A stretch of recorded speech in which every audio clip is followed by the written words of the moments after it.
We might discuss the fact that Mr. Donald Trump has had a chance meeting with destiny as he pulled off the Houdini-like stunt of returning to the White House, rising from the ashes like a phoenix. And Jason, before we get into this topic, we might just spare a moment for the devastated staff in the RTE newsroom who are no doubt, suffering with something akin to clinical depression now, given the week's events. Yeah, well, they didn't do too great a job keeping it to themselves. Some of their captions coming out with the tweets and some of the articles yesterday were laced with salt, you might say. I had to. It took all of my willpower. I had to physically restrain myself from pointing and laughing or doing like a Nelson Muntz kind of just pure Schadenfreude mockery. That's beneath me, and I'm not going to do it. But trust me, I want to. It's funny. It is, though, one of those things, but I don't think we have to recap the news of it too much because pretty much everyone, it's crazy. Everyone was watching it yesterday. I don't know about you, but my wife had it on in the background and things while it was taking place as I was trying to write, which wasn't overly helpful, but so it was. So I caught loads of it anyway. And my wife was listening to it. Twitter was ablaze, X, I should say, was ablaze with it. Everyone, in our work group chat, we were chatting about it and things like this. So I don't feel like I don't feel like anyone's missed out on it, but what I would say is I was surprised by how much of a formality it felt like. I feel like since he won the election, he's been in office nearly. I mean, part of that's helped by the fact that Biden essentially disappeared halfway through the election trail. But yesterday felt a lot more like a formality than any sort of real changing of hands. I mean, Mar-a-Lago's the modern day imperial court. He's had leaders of state coming to visit him for weeks now since the election. So I don't know. I thought yesterday looked like a great party, I would put it that way. But I feel like the shift has already taken place. Yeah. Do you notice the fact that all of these different tech companies that were not previously on side have now come to heel? Even obviously Facebook, Meta. But Bill Gates has now been saying he's been having meetings with Trump and he's basically kissed the ring. Then when you look at the fact that his immigration policy, which he hasn't even begun to implement yet, there have been mass numbers reportedly of illegal Mexicans returning back to Mexico voluntarily because their reasoning, I believe, is, well, look, if we get deported, we'll never be able to come back. At least if we leave, we can apply through the legal channels and then maybe we might have a chance of coming back. So they know the jig is up, basically. So you've got mass voluntary deportations happening before the man even got into power. So that sort of tells you. I mean, even the ceasefire in the Middle East, he hadn't even set foot in the Oval Office yet, and already things are starting to regularize, if you want to put it that way. I think that's a prime example of it. I mean, I thought a lot of people were saying it's disturbing. I do feel as though we're moving into an age where jokes are being normalized again. And, we can discuss the wisdom of leaders of state making risque jokes and things like this. But the long running gag now for a couple of weeks about Canada being the 51st state, it's the fact that countries are all aware now that they're dealing with someone who doesn't operate on the usual polished wavelength and they have to adjust. You see, as you say, you see it already, people adjusting their stance because they don't know what's going to happen. It's not business as usual. And I think for a lot of us who are, troubled by the status quo, as you and I would be, and I'm sure many of our listeners would be, that can only be a good thing. I mean, I don't harbor any illusions that Trump is a perfect person. And there were I consider them to be pretty decent missteps along his campaign trail, but he won. So what do I know? But things like, attacking states that seem to go too far in the pro-life direction, things like that, I wouldn't be overly fond of. Maybe that's not good politics, but I feel like that's one that no space should be conceded on whatsoever, because once you give it up, it's hard to get back. But all of that said, I just had to look across the Atlantic with some envy. It's like you can't make the perfect the enemy of the good. I think that what they have over there is a hell of a lot better than what we have over here in Ireland, but also in the EU. Like I was saying on our morning call today, it was so interesting that on the day that all of the news is about Trump's inauguration, the leading news story out of the UK is about the lad who killed the children at Southport those few months back, and all of the institutional failings that took place around that. And then in the EU, it wasn't a leading story, but it's one that I put up an article about yesterday evening, them finalizing a revised code of conduct that they forced essentially all of the big tech companies to sign on to in an effort to, what is it, they put it, combat illegal hate speech. And they were talking, the Irish EU Commissioner Michael McGrath welcomed it so enthusiastically, speaking. This isn't verbatim, but it was something to the essence that hate and polarization threaten to destabilize European democracies. And it's like, polarization that word is such a red flag in some sense for me. It's like, what, are we not allowed to disagree strongly with the way things have gone? It's like, is that threatening to the foundations of our democracy?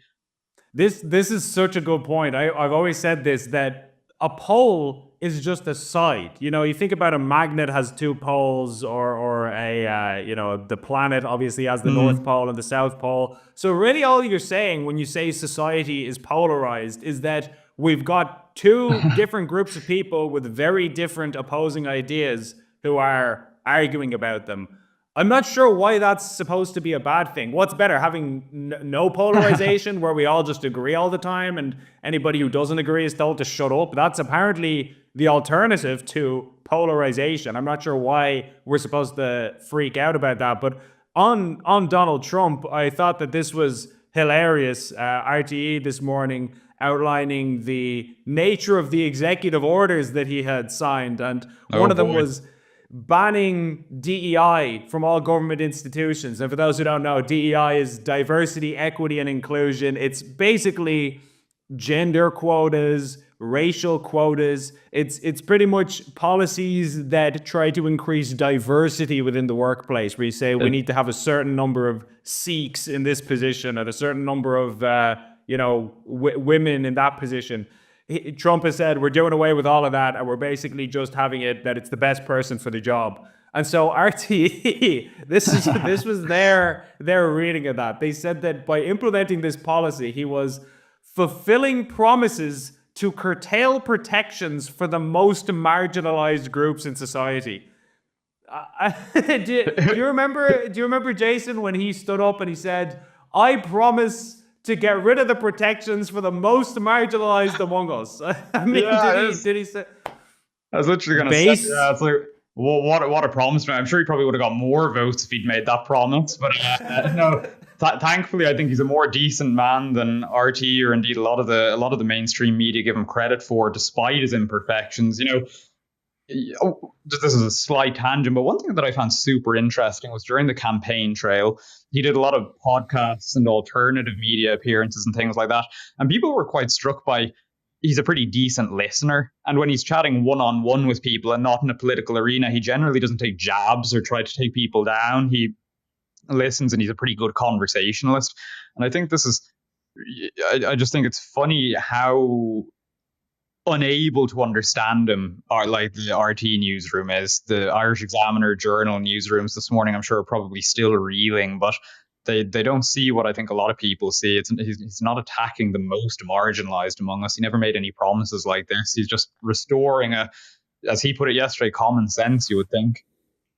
I mean, I don't want to sound like some kind of fanboy, we're going to get accused of that, but I do think it's worth pointing out the extent to which this man, his kind of stoic emotional stability. It's always been bizarre to me that people accuse him, his detractors and his critics accuse him of being this kind of erratic guy who's off the wall.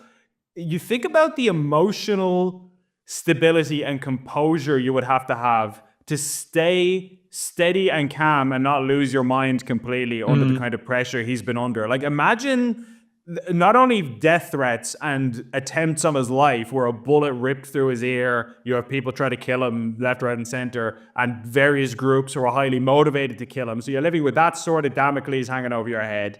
And then they're attacking your reputation. And it's kind of, there's this old martial arts movie called The Golden Armor. And it's about this guy who has a magical suit of armor that's impenetrable, except it has one secret weak spot and nobody knows where it is. So you have to strike at him kind of everywhere to try and find his weak point. They sort of have taken that approach with him for the last 8 years, where it's like humiliation, condemning him as a bad person, ridicule, insults, every kind of psychological mind game you could play with, dragging him through courts. Like you've got, imagine anybody like you, the viewer, or us on this podcast, having billions and billions of dollars spent with the sole purpose of trying to destroy you and make you look like a terrible person. Like, I don't care who you are, and I'm not saying he's some kind of saint, but even if he was a saint, you could make somebody look bad if you had sufficient resources and motivation to do so. And so the fact that he is not cracked under that pressure, and you see him there swearing the oath, that he's totally calm, emotionless, at least from his outward presentation, kind of just is a testament to a superhuman stoicism that I don't think any of us will be able to achieve. No, I agree entirely. And as I say, I'm under no illusions that the man, obviously isn't perfect. And I think that particularly his most ardent supporters probably ought to hold his feet to the fire in a couple of sort of key conservative ways now that he's in office and things like this.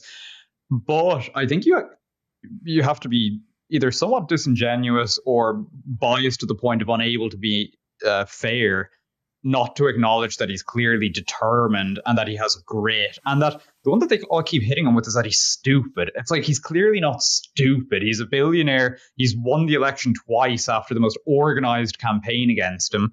I mean, this idea that there's absolutely no merit to the man whatsoever is nonsensical. And one thing that just kept coming to mind, I saw some people posting about it yesterday, that there's even I know there's some skeptics even in the office about it, and he's quite publicly skeptical, shall we say, of his ability to carry through on a lot of the executive orders he's signing through.